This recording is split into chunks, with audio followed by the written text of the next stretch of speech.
In the beginning, a creation story from Bilaan, Mindanao. In the beginning, there were four beings, and they lived on an island no larger than a hat. On this island, there were no trees or grass or any other living thing besides these four people and one bird. One day they sent this bird out across the waters to see what he could find, and when he returned, he brought some earth, a piece of rattan, and some fruit. Melu, the greatest of the four, took the soil and shaped it, and beat it with a paddle in the same manner in which a woman shapes pots of clay. And when he finished, he had made the earth. Then he planted the seeds from the fruit, and they grew until there was much rattan and many trees bearing fruit.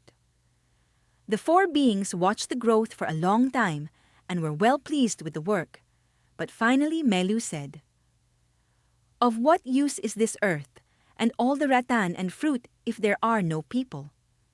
And the others replied, "Let us make some people out of wax."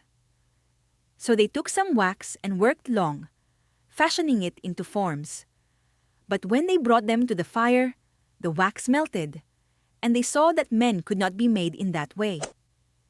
Next, they decided to try to use dirt in making people. And Melu and one of his companions began working on that. All went well till they were ready to make the noses. The companion, who was working on that part, put them on upside down. Melu told him that the people would drown if he left them that way, but he refused to change them. When his back was turned, however, Melu seized the noses, one by one, and turned them as they now are.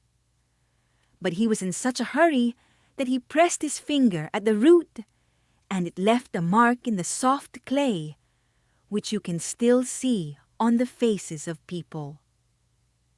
In the beginning, a creation story from Bilaan, Mindanao.